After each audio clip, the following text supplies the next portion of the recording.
Di sini saya sebagai pemateri 3 akan menjelaskan mengenai membuat tabel matrik dari artikel ilmiah. Ramadhani et al. Tahun 2014 mengadopsi pendapat Cronin et al. Tahun 2008 dan Sali tahun 2013 menjelaskan bahwa salah satu teknik yang digunakan dalam sintesis adalah dengan menggunakan matrik sintesis yang dikelola berdasarkan case studies pada topik tertentu. Matrik sintesis ini sangat bermanfaat sebagai basis penelitian yang akan dilakukan. Menurut Murniati et al. Tahun 2018 mengemukakan bahwa matrik sintesis adalah sebuah tabel atau diagram yang memungkinkan peneliti untuk mengelompokkan dan mengklasifikasi argumen-argumen yang berbeda dari beberapa artikel dan mengombinasikan berbagai elemen yang berbeda untuk mendapatkan kesan atau simpulan terhadap keseluruhan artikel secara umum. Matrik sintesis digunakan untuk mengolah sumber-sumber literatur dan mengintegrasikannya dengan interpretasi yang unik. Matrik sintesis dibuat dengan cara yang pertama, identifikasi 6-12 artikel yang sangat relevan dengan fokus penelitian. Jadi di sini mengidentifikasi sebanyak minimal 6 artikel dan maksimal 12 artikel dengan topik yang sama. Yang kedua, buat kolom-kolom untuk mengidentifikasi. Nah, di sini ada contoh format matrik sintesis sebagai berikut. Tabel yang pertama berisi nomor, kolom yang kedua nama penulis, kolom ketiga judul, keempat rumusan masalah, kelima metode penelitian, keenam pembahasan, ketujuh persentase keberhasilan, kedelapan alasan keberhasilan, dan yang terakhir simpulan. Berikut ini contoh dalam membuat matrik sintesis dari beberapa artikel ilmiah di bidang pendidikan. Nah, di sini kami menggunakan sebanyak 10 artikel untuk dimasukkan dalam tabel matrik.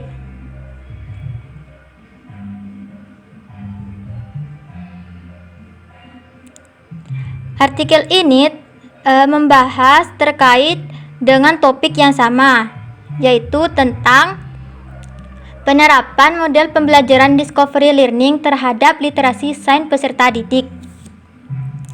Jadi di sini saya akan menjelaskan salah satu contoh caranya untuk menggunakan matrik sintesis. Saya akan mengambil contoh artikel yang pertama. Kolom yang pertama berisi nomor, yaitu 1. Kolom kedua nama penulis. Kita bisa melihatnya di artikel, yaitu Wiwin Puspita Hadi, Fatimatul Munawaroh, dan Irsyad Rosidi serta Winda Kusuma Wardani.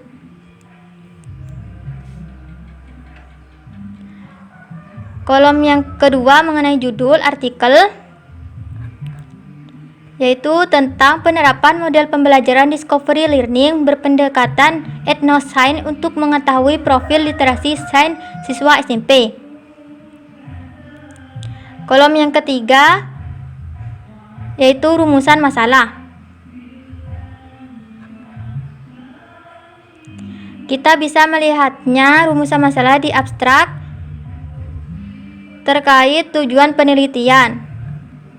Dari tujuan penelitian ini kita dapat membuat rumusan masalahnya, sehingga didapat rumusan masalah bagaimana profil literasi sains siswa dengan penerapan pembelajaran discovery learning berpendekatan etnosains Madura. Kolom selanjutnya metode penelitian.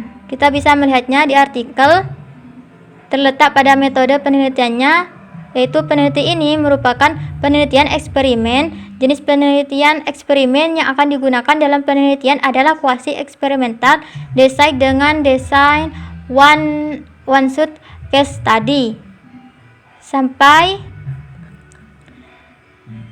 kategori level literasi sains siswa. Kolom selanjutnya pembahasan. Kita bisa melihatnya di artikel terkait pembahasannya.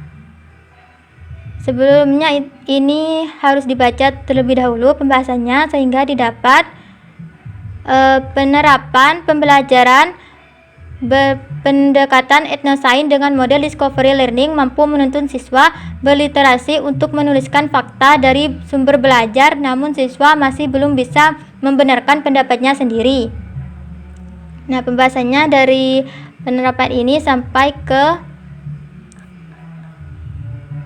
dalam tes literasi sains. Pembahasan ringkasannya. Selanjutnya, persentase keberhasilan. Persentase keberhasilan sendiri di sini terletak pada simpulan. Di sini berdasarkan hasil tes literasi diperoleh hasil nilai rata-rata adalah 67,93% dengan rata-rata hasil tingkat fungsional 71%, konseptual dan prosedural 65%, dan multidimensional 66%. Selanjutnya ada alasan keberhasilan. Alasan keberhasilannya dari penelitian ini yaitu terletak di pembahasan di sini. Pertama, level 3 siswa sudah dapat menjelaskan lebih detail dan jelas dalam menguraikan isu-isu dari berbagai konteks, fakta, dan fenomena sehingga dapat menggunakan berbagai konsep ilmiah dari berbagai disiplin ilmu. Alasan kedua, pada level 4 siswa dapat menghubungkan situasi dalam suatu masalah yang melibatkan fenomena sehingga menuntut untuk dapat membuat kesimpulan berdasarkan pengetahuan dan teknologi. Pada level kelima, siswa dapat mengidentifikasi secara kompleks tentang komponen ilmiah, membandingkan, memiliki, dan mengevaluasi bukti ilmiah sesuai dengan situasi kehidupan. Selanjutnya, yang terakhir, untuk level ke-6, siswa dapat menjelaskan menerapkan pengetahuan ilmiah secara konsisten. Kolom selanjutnya, simpulan.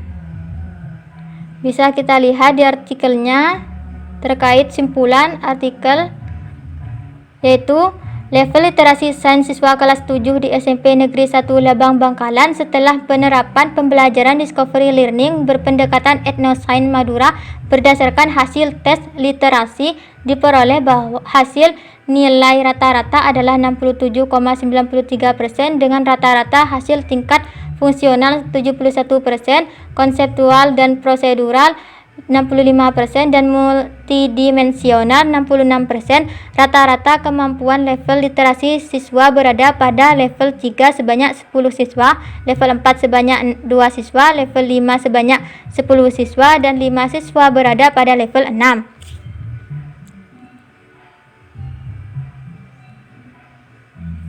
Nah, itu tadi cara membuat tabel matrik dari artikel ilmiah.